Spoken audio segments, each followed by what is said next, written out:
We often hear mention of the middle class. The middle class is supposedly the class that exists between the working class and the upper class. This set of class categories are usually based on economic wealth. Many people would assume that economic wealth is the obvious and common sense basis of class distinctions. Yet this is not necessarily the case. Class categories can be based on power relations. A focus on economic power relations allows for a much more useful analysis than a focus on economic wealth differences ever could. Economic wealth differences are downstream of economic power relations. There are exceptions, but by and large, groups that hold different positions in economic power relations have very different levels of wealth. Perhaps the most valuable class distinction is the distinction between the working class and the capitalist class. The working class works the means of production. The capitalist class owns and controls the means of production. This is a class distinction that is founded on economic power relations.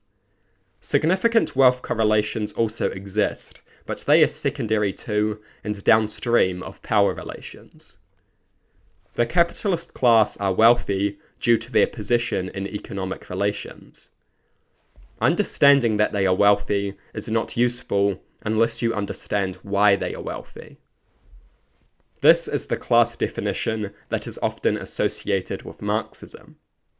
The great divide between the working class and the capitalist class. The working class work the means of production. The capitalist class own and control the means of production. It goes without saying that this class distinction is not perfect. Some people may not fall into either category, and some may occupy a nuanced position between categories. Hence the various new class categories that have been developed.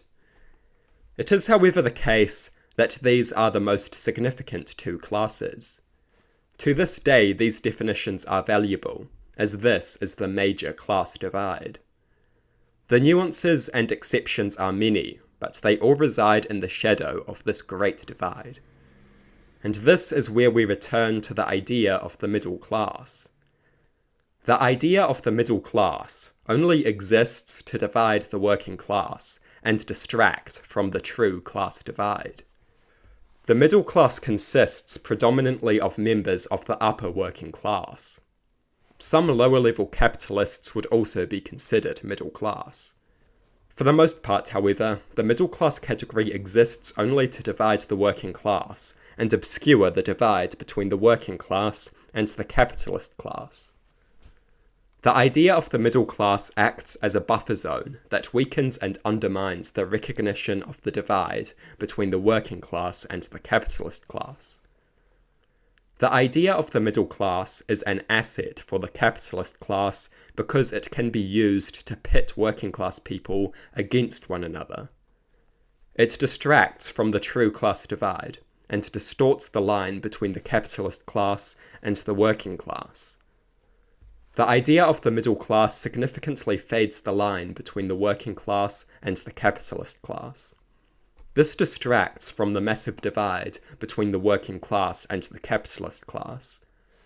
This serves the interests of the capitalist class who benefit from this divide. The subjugation of the working class enriches the capitalist class. This exploitation cannot be addressed unless we recognize it.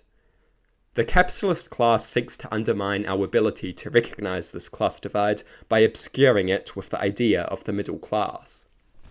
The idea of the middle class distracts from the great class divide and fades the line between the two great classes.